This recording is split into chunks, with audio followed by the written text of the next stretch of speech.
brings me to the investment products, because I find this is where a lot of the confusion comes. In fact, on Twitter today, I had someone who said, why should I invest in a tax-free investment when I could invest in exchange-traded fund? No, a tax-free investment is not a product itself. Tax-free investment is the ring fencing of certain existing products to make them tax efficient. So as I said, you could just as easily invest in a balanced fund, unit trust fund, identical fund, except you select and you tick the box that says TFI or TFSA, depending on what they call it, and your growth is ring fenced from tax. Okay, so you can invest in unit trusts, you can invest in exchange traded funds, and bank accounts. So I'm going to get to bank accounts just now, but any of those investments you may have. If you've got any investments, some of you may have exchange traded funds. They're very popular. These are funds that you invest in that just track an index. They give you the average return of the Johannesburg's top 40, or they give you the average return of the global markets. Whatever they are, those are quite popular products. You could just as easily open it, the same product with the same company. You just tick the TFSA box. Okay, that's all. It's the same product, same return. There's no additional fees. It's exactly the same thing. So again, for me, I don't understand why somebody would not have their investment starting at least that first 36,000 Rand a year protected from tax. So bank accounts. Now to get onto bank accounts. Bank accounts, I think, have really benefited from the mislabeling of tax-free savings accounts, because people call them savings accounts and they think, oh, this is for savings, it's not for long-term investing.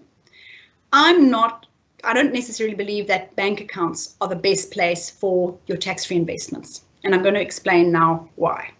You can buy that, and many of you listening possibly already have them, but I'm going to explain now why you may want to rethink this.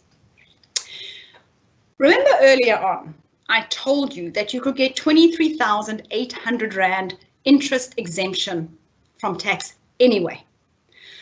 And that meant nearly 500,000 Rand if you were earning 5%. So you're getting that anyway. You don't even have to only limit yourself to 36,000 Rand a year. You could go today and put a lump sum of 500,000 Rand in the bank. And if that is all the interest you're earning, you wouldn't pay tax on it. So why use your incredibly valuable tax-free investment allocation of only 36,000 Rand a year to invest in an interest-bearing bank account? Doesn't make sense, right? The second thing is these are really designed for long-term investing. Remember that lifetime limit. If you're using this for your emergency fund or to save for the next 2 years, and then you're drawing it out, you're wasting that lifetime limit. So for me, really just, if I had one thing, is just really there's just been too much marketing around tax-free savings accounts within banks. I want you to start thinking about this as your investments in things like property and, well, listed property, equities, offshore, the markets. This is really what it's designed for. It's for market investing, unit trust, exchange traded funds, not bank accounts. Oh, before I move, one of the things and one of the pushbacks I get, and I think one of the reasons people do invest in cash is because they're scared. They're scared of the stock markets. I understand. This year has been terrifying, absolutely terrifying. I can tell you that on the 31st of March, when I received my quarterly statements from my investments, I didn't open them. They came in email form. I just didn't open them because I had seen what had happened locally and internationally on the stock markets, and I thought, I don't want to know. Okay, I don't need to have a heart attack right now. So people see that and they get really, really scared.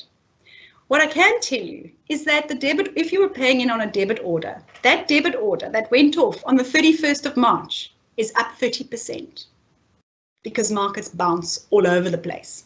So if you are investing monthly, and of course you put a lump sum in January, you're probably not very happy right now. But if you were investing monthly, in March and April and May, whilst the markets were down and then recovering, you've actually made a pretty good return. And I'm going to show you how that works. And most of us are going to invest in a tax. You can only really invest because it's not a lot of money that you can put in. Most of us are going to be investing 3,000 Rand a month, or maybe once a year with 36,000. But we're not going to be putting in 100,000 Rand because we can't. So just take this this is not actually what the markets did this year. This is just an example. So say you were investing 2,000 Rand a month. January, you buy into a unit trust fund or an exchange traded fund, and the price of the units is 10 Rand per unit. So you buy 200 units, simple maths. Suddenly the market falls 15%. And it's some catastrophe, you're reading the headlines, the price of those units has dropped from 10 Rand to 8 Rand 50. But look what happens to the number of units you buy. Suddenly you buy 235 units. It's the same 2,000 Rand, exactly the same 2,000 Rand, nothing's changed there, but you've got more units. The market falls another 10%. Your units have gone down to 7 Rand 65.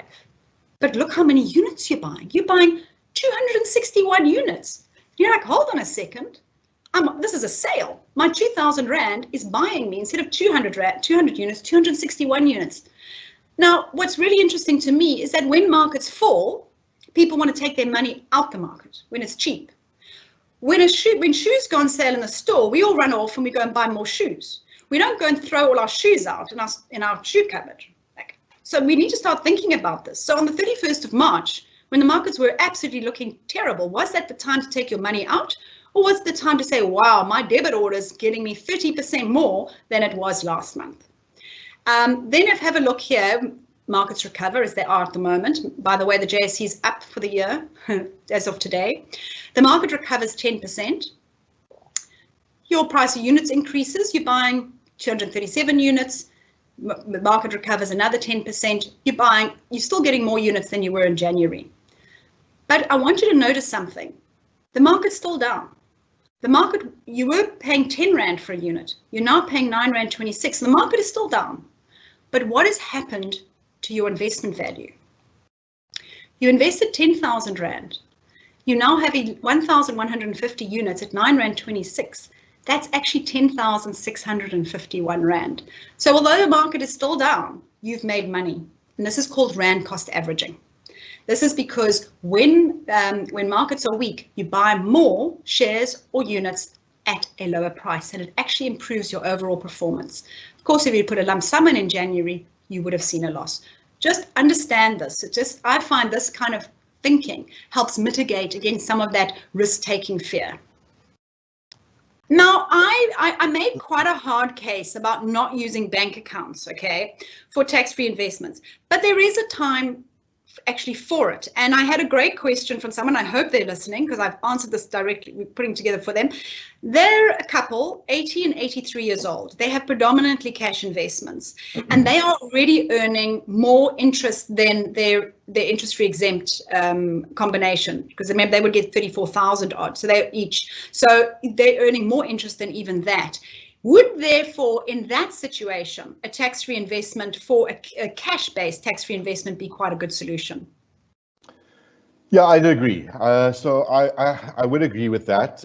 In that circumstances, you can actually use it as more of a liquid investment. They probably don't have another 50 years to invest, and therefore the 500,000 Rand lifetime cap is not so much of a concern. I mean, if you start saving at that point, think about it, you have 15 years in which to get, just less than 15 years, I think it's just under 14 years actually, in which to get 500,000 Rand in. And then hopefully at that point, the 500,000 Rand cap would be increased as well. So under those circumstances, I would agree. Liquidity is less of an issue in the sense that you want to try and get in as much as you possibly can at that point. And if you are doing it that way, you can access your funds. You can actually put it in and take it out in 2 or 3 years. So under those circumstances, I would agree that it would work, yes. And I mean, as a couple, they can put 72,000 a year into the tax-free investment, and at least keep any interest there would not be taxable.